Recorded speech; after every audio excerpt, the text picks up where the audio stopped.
Hi, everybody. I'm Steve Pond, Executive Editor of Awards at TheWrap, and we're happy to have you here for our showcase screening of Oscar-qualified short films. We're going to show you clips from each of the films, and then we'll go right into a conversation with the filmmakers from all four films. To our audience, please participate in the live chat, share your thoughts about the shorts, and let us know where you're tuning in from. Now, before we introduce our guests, let's take a look at the clips. 3, 4. I don't have time to get cash, so you can pay contactless. Sure. Ella, I'm in the supermarket and the contactless doesn't work. What is the PIN code for the card?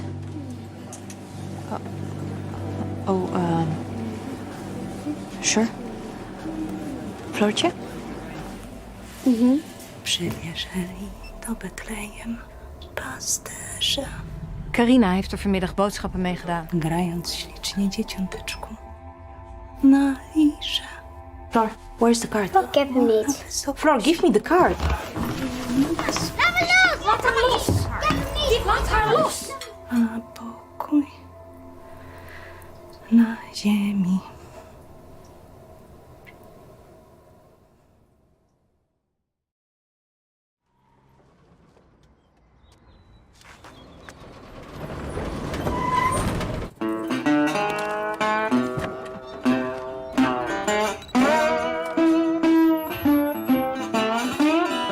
Peux-tu te présenter? Je suis moi, Madeleine.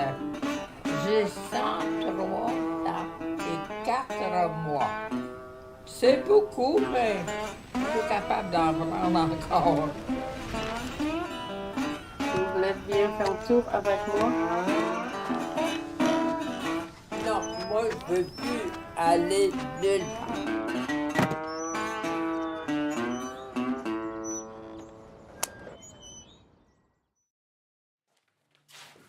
Oké. Ja, zo. 1, 2, 3. Action.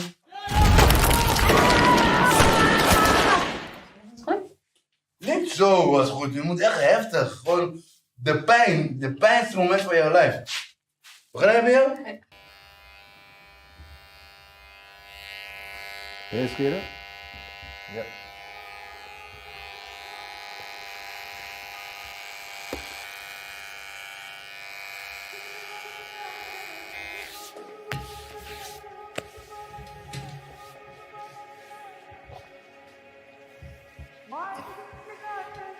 Kan je niet meer licht opzetten op mijn hoofd?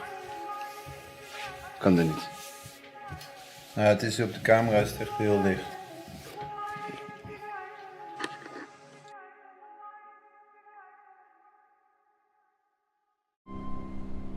It is a challenge when you can't put gas in your car, when you can't buy food, you can't pay your light bill, or you can't pay your rent.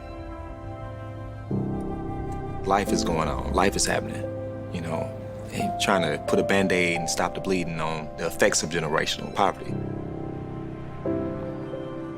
Investments and resources that are meant to get to these communities haven't gotten to them.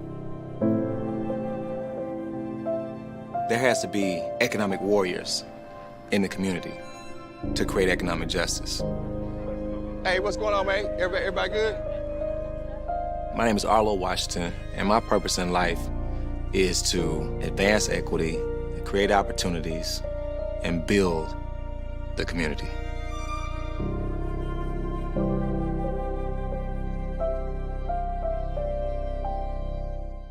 Welcome back. It's my pleasure to introduce from the Debit card, Director Thijs Bouman, from Madeleine, Director Raquel Sancinetti, from Neighbour Abdi, Director Douwe Dijkstra, from the Barber of Little Rock, Directors John Hoffman and Christine Turner. Welcome to all of you, and thank you for bringing us your films. I think to start, we should just go around the panel, and for those of us who are for the people in our audience who haven't seen your films, just tell us a little bit about the film and how you came to make it. Yeah, so I'll start by when this film started and try to not make a really long story about it. Yeah, this film started, actually, it was my graduation film from the Netherlands Film Academy. And it started when me and my screenwriter read an article which stated that there were a lot of Eastern European au pairs, or we call them au pairs, who have to do a lot of chores in the daily life, in their work, and are being kept from their family. They don't get to see their own family, and they're getting underpaid. They're getting paid really bad. So we read all those articles, and at the same time, those same au pairs also told the article that they get to go along on a ski vacation, on holidays. So we thought about those things and about the fact that we have a lot of I have a lot of know people who have au pairs, and they seem to be really liberal. But the fact that they have an au pair is kind of strange, because I think 30 years ago the au pairs couldn't even eat at the same table as the family. So we were looking at that system, like how we pretend that we're all the same, but how underneath that there are still a lot of prejudices and you could say discrimination. So that's how it started. And the film is about an au pair, and the au pair is taking care of two children who feel like her own children.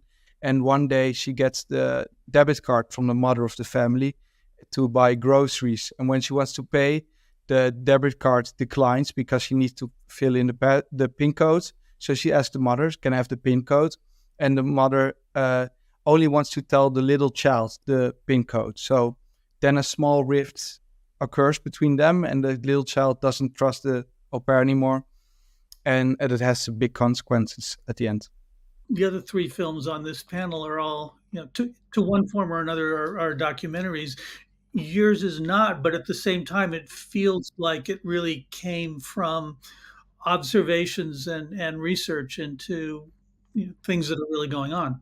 We spoke a lot with the au pairs and also with the families who have them, because we didn't want to have a black or white image. There's no bad party. It's just, well, you could speak about a bad party, but everyone doesn't feel like they do the things wrong from themselves. So it needed to be nuanced, and we needed to get into the system and get into the lives. And a lot of au pairs also leave their own children to take care of other children's, and we wanted to tell something about that as well. Like that, we found it a really strange progress. Raquel, why don't you tell us a little bit about Madeleine, which seems very personal to you. So tell us how you came to make it.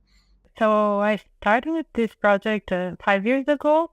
I wanted to make a documentary about women aging, especially women, and it was not very clear where I wanted to go. So my friend who teaches aquafit in a senior home, she said she had someone to introduce to me. So I went to the aquafit class and I did aquafit with the ladies. It was amazing. Madeleine wasn't there. And then after the aquafit class, I went to meet Madeleine at her home. And it was lovely the first night. We connected, we bonded right away. She was just very, very funny. And I asked if she was interested, and she said no right away. And then 10 minutes later, she said, I think I can do that. So that's how it started. I visit her for 5 years, every week, once or twice a week. And I was just making the interviews, not really at the start. I don't know where we were going. And I knew that she wouldn't leave the house, but I thought for sure she would make an exception for me, but she never did. Throughout 5 years, I asked her hundreds of times, let's go out, can you come with me? And she said no, time after time, in very different variations. And so the only way I could do that was through the animation. That's what I decided to do. The idea came from the limitation I had to take her out of the house. You use animation to show a sort of ill-fated trip to the beach for the two of you. But were you initially thinking of using animation in that film? I was hoping so, because that's what I've been trained as an animator. But I didn't want simply to illustrate, and I didn't know exactly how it would work. I knew I wanted to be a collaborative project, And it was because the whole trip to the beach was a collaboration between us, and we spoke about it, and like it's kind of, we went in our heads, and a lot of the story is based on her ideas, what she wanted. I don't really know how I would have used animation otherwise. If you would just be sitting at her living room and talking, I would probably just use live action footage, and I would have used live action footage if she would ever come with me to the beach, because I think she's just so amazing. Like, the more we see her, the better, I think. Douwe, tell us a little bit about Neighbor Abdi, and I know it's kind of a hard film to describe, but tell us a little what it's about and how you came to make it. The film is about my neighbor, Abdi, and it's the film. The project started in this space where I'm sitting now, and I was renting this space as a film studio, and right across the hall, over there, I got a new neighbor. So exactly opposite to this door, there's another door, and Abdi set up shop there, furniture designer, and we didn't really get to know each other at first, but once he learned that I was a filmmaker, he kept saying, like, you should make a film about my life. That was his very clear request. And when I got to know him a bit better, I thought it was actually a really, really good idea, because there was a amazing story standing on my doorstep. Actually, I'm not anymore renting the studio because Abdi, he's working right next to me here. He took over. He now rents this studio for himself. But so because we were neighbors, so he had his workshop there and I had my workshop, my film studio. We were super close, and we were able to also collaborate in a very, very intimate manner for more than a year. So it was quite a unique situation, and we reenacted Abdi's life using special effects and scale models, which are and green screen techniques that I'm used to working with in my films, to reenact his life. That is a story that's marked by war in Somalia. Abdi's from Somalia, and also quite a criminal past in the Netherlands, trying to become part of society. It was a very, very tough story that we told within the walls of this building. You're telling Abdi's story in a way, but we're also really seeing the making of the film about Abdi. Was that always clear to you that the film you were going to make was actually about the making of a film about Abdi?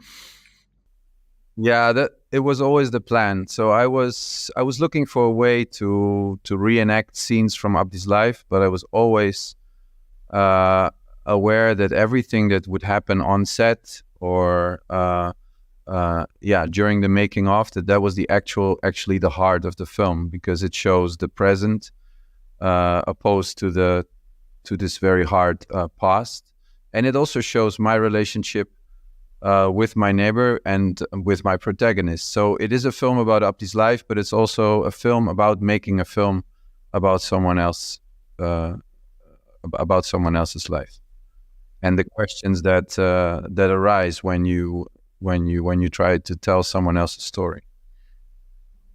Yeah. John and Christine, tell us about The Barber of Little Rock, which is about a barber, but he's a lot more than that. Sure. The Barber of Little Rock actually explores America's widening racial wealth gap. So the tremendous wealth inequality that we see in this country today between Black communities and white communities.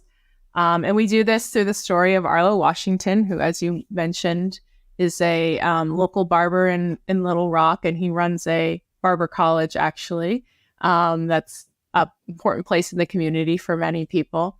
But he also runs a loan fund, something we call a community development financial institution. And through this loan fund, which began in a shipping container on the parking lot of his Barber college, he's able to provide funds to people who may otherwise not qualify for a traditional loan. And so we're on the ground, we're following Arlo, the people that he works with and the people that he's serving in his community in, verite fashion, and coming to understand some of the challenges that they are experiencing. And maybe John can tell you a little bit about just how we found Arlo.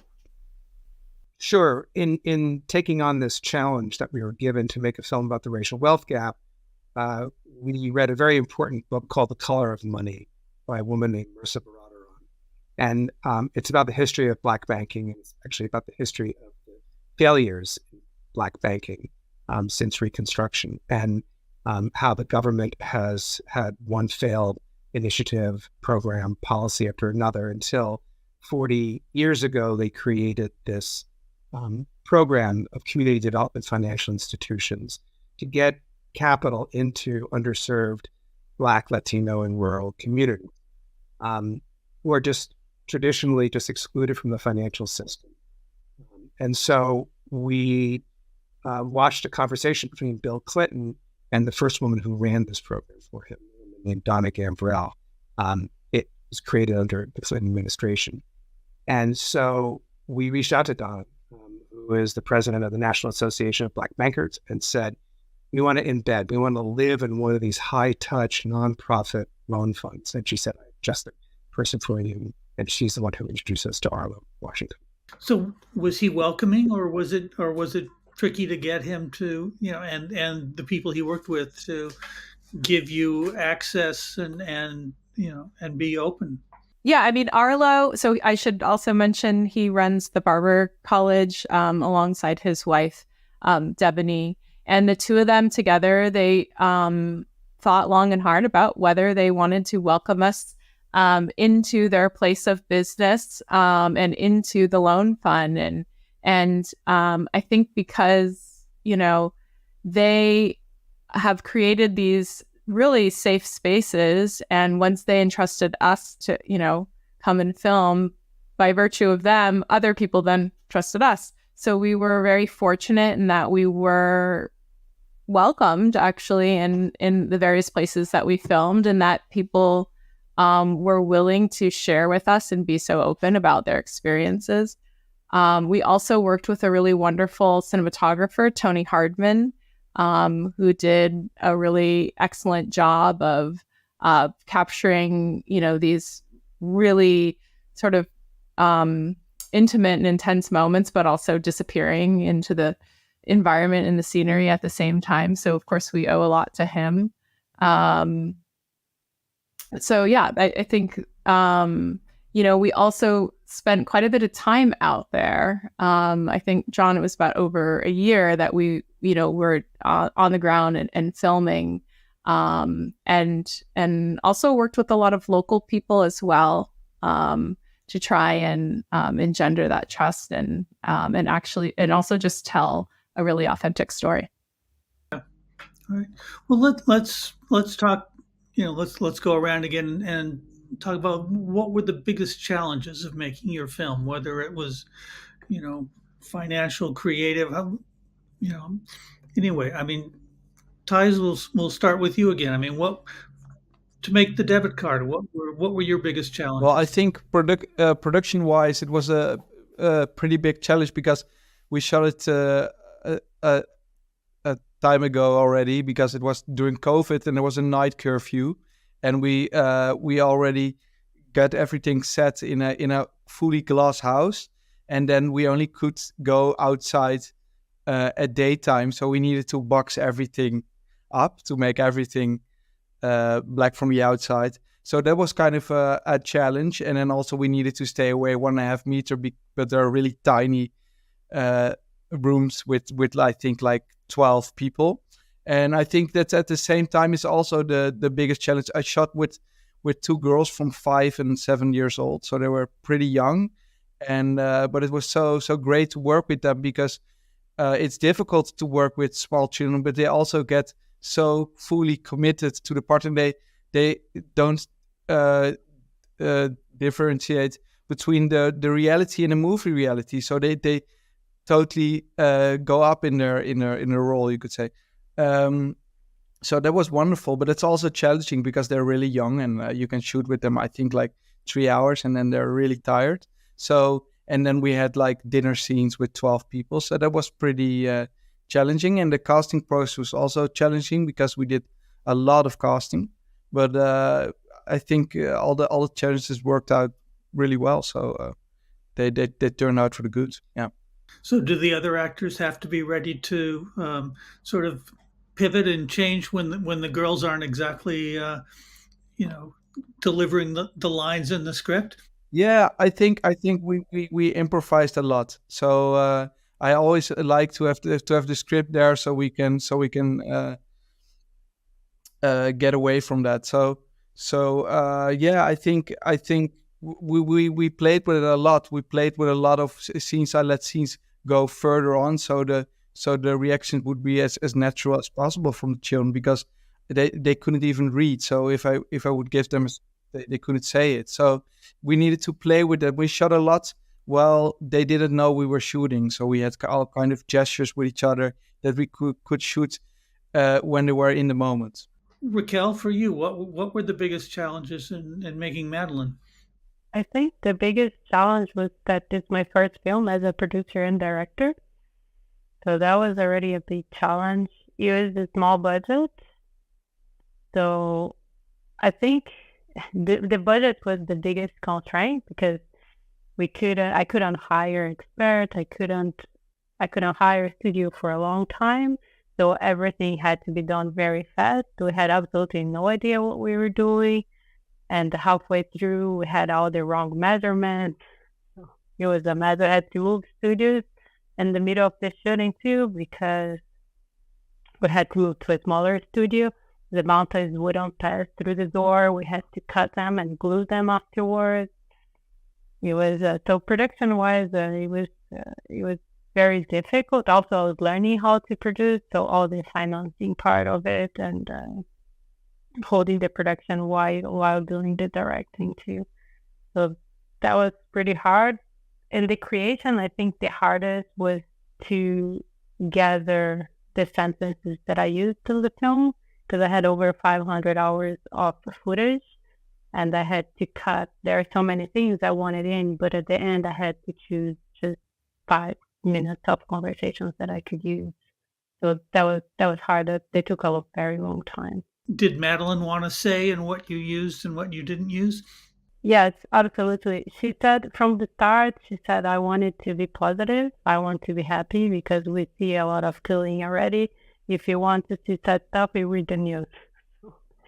She wanted it to be positive and to give some sort of hope, especially for seniors.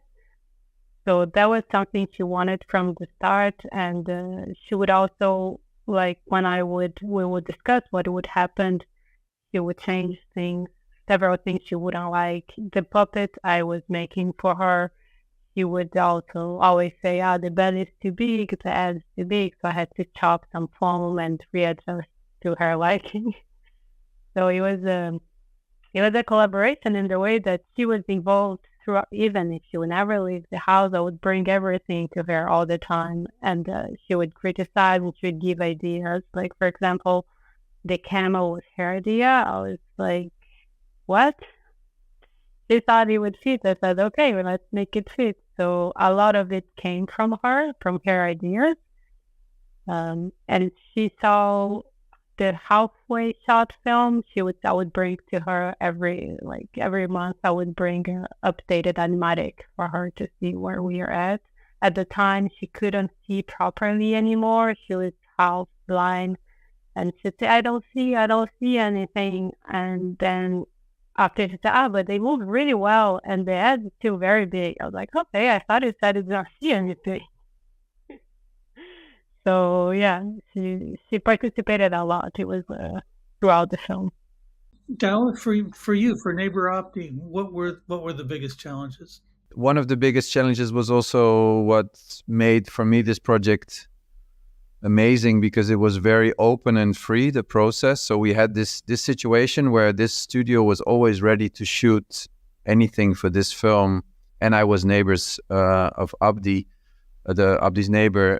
This situation was there for a year and a couple of months, and so there was no script. I mean, we knew our starting points. There were different scenes from Abdi's life that we knew that we wanted to get into, but other than that, we really had to find the film, and editing and filming was almost through this whole period was happening simultaneously. So I was filming things, trying things, editing the film, and then shooting more. And it was kind of a challenge to know when to stop, because we were shooting new things until the very end of the edit. But that was also really, it was also amazing to be able to have this freedom. And I work kind of as a one-man band, which allows me to have this this very open process. Like this space was like a playground with all the ingredients for this film for about a year. And it was also a challenge to find my role as a director, and next to Abdi, because Abdi is a protagonist of the film, but he's also collaborating on the film. And in the end, I think it's a film by me and him. But still, he asked me to make a film about his life, but at the same time, it's not a commissioned piece. And I still wanted to find something challenging for him to get into as well. And at the same time, you don't want to make this, you're, as a director in this context, you are manipulating some things, but to find the right balance of doing that and at the same time collaborating, that was a big challenge. But I think also this is why the film shows the making of process, because these things are questioned, and Abdi makes fun of me, and he makes fun of me as a director, and I am asking him questions, and all these things are part of the film. So that's the way we dealt, I think, with that challenge, to show it as part of the narrative. Yeah. John and Christine, what about you? Christine would probably agree that COVID was the biggest challenge. We started shooting the film in this window of opportunity where we all thought the world was opening up, and then Delta happened, and then we had to shut down, and then we thought the world was opening up again as we started shooting. Omicron happened. So setting out to make a verite film in the time of COVID, you think masks are going to be the biggest challenge, but it was really, it's the logistics of moving people and hiring a crew, getting everyone there. And then when you're on the ground, it's how COVID is affecting the lives of the people that you're filming.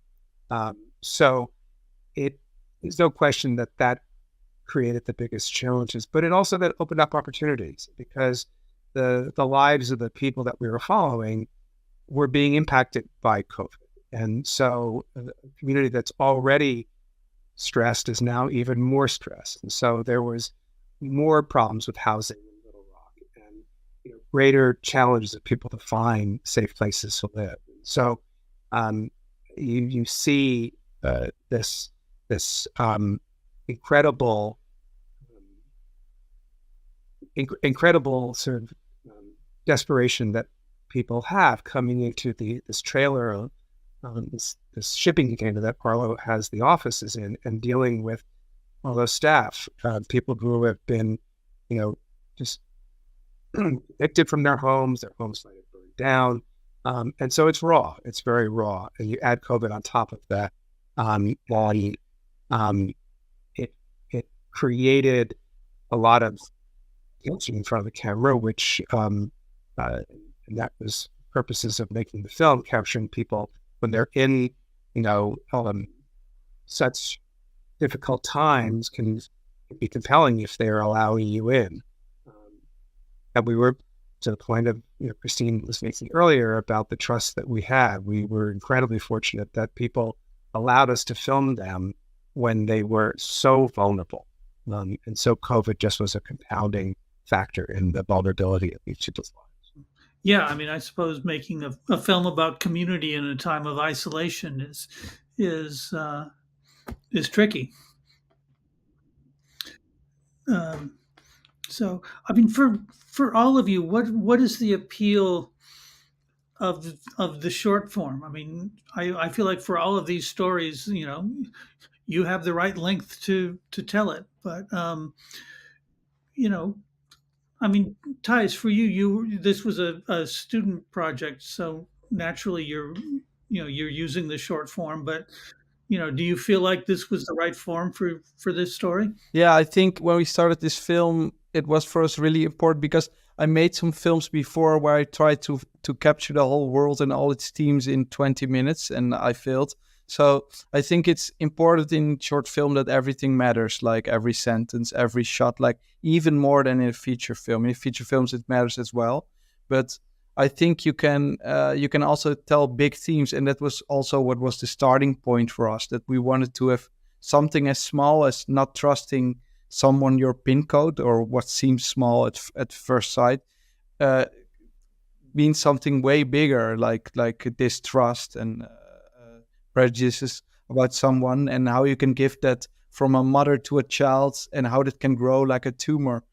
And so we wanted to also take something really small and let it tell something big. And I think that's where short films also can work really well, because you can almost say you have to skip the first act in feature in narrative live action film then, because you have to dive into it. The problem needs to be there and it needs to be crystal clear. So I think I love it a lot. I still like it. I'm working on a feature film, I'm working on a series, but I still want to make short films because I like short stories because everything matters, and you need to condense, you need to think how about everything needs to be efficient, and I like that a lot. So yeah, that it works for me. I think so, yeah. You already took so long to make it short. I don't think I could spend 10 years making a feature. I don't know. I think documentary, but it's just, I'm thinking of animation. Animation is just, everything takes so long. So when I think of feature animation, I don't know. It feels like it's gonna take way too long. I think for Madeleine, if I would not have used animation, it could probably be a feature, but I didn't think he could hold a conversation just like in her living room for 1 hour and a half. It's very interesting, but I was always asking myself, how is that much more appealing than a podcast or something where there is no image? So I think the limitation of being enclosed in their room or with her not really moving, that was a big challenge for a feature film, I think. It could be possible, but I think it would be very hard. But in the feature, I don't know. I think I would continue with short for a little while. My films are often quite experimental and also made in this open one-man band process in a way, but I never thought of the short form. I mean, I never thought about it as a form. I mean, of course, films are categorized by length. I used to always rebel against this a lot and say like, yeah, my films they just have the length they need to, and then they happen to be short. But now actually with this film, for the first time ever, I could imagine making a feature, because I think this film, this story could have been a feature perhaps. And that was actually one of the challenges. We were restricted because of it was a project that was also funded by the Dutch TV, and it was broadcasted on TV, and the maximum length they had a maximum length of about 27 minutes, I think, and we managed to stretch that a bit until 29. But so we also had to condense a lot, and I think it's quite a packed half an hour.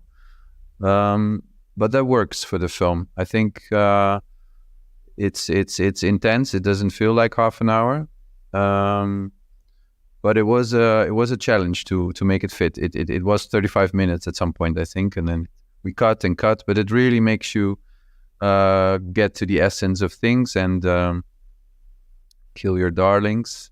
But to stick to the short form, I don't know. I can imagine making a feature in the future. I love shorts and I love features, and I think that every story kind of has its own set of demands and has its own natural length. You know, we were really fortunate that nobody was telling us it has to be this long or it has to fit into this kind of block or that we needed to fill time. We really cut the film in a way that, you know, told the story that we wanted to tell, and it ended up being around 35 minutes. And that's the film that you're going to see, you know, and that's pretty unique, I think. And also there's just a lot of freedom, I think, with shorts, because, you know, you can experiment with structure in ways that maybe you wouldn't be able to do over a longer film, a feature-length film or a series. And so that was also fun creatively for John and I to explore, like, how we're putting together the film and kind of finding the language and the grammar for the film. So, yeah, I think shorts can be just as exciting and in some ways maybe even more challenging at times than features. What do you think, John? I agree. This is my second short, and I learned a lot about the very things that you mentioned. I learned a lot about structure. I learned a lot about character development, because I thought we would need to go further with certain characters, and in fact we didn't. And yet I think we say a lot with very little material, because there's such intense moments, and the audience does not expect full exposition.